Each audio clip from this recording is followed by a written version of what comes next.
Did you notice the sentiment score for real estate is dipping at -0.07, despite a momentum surge of +0.71? This unusual combination tells us that while there's a strong upward push in activity, the overall sentiment remains pessimistic.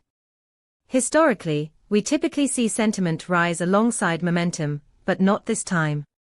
With our API, you get a comprehensive analysis that includes sentiment, momentum, and insights from 20 semantic clusters to understand the driving forces behind these metrics. One practical use case.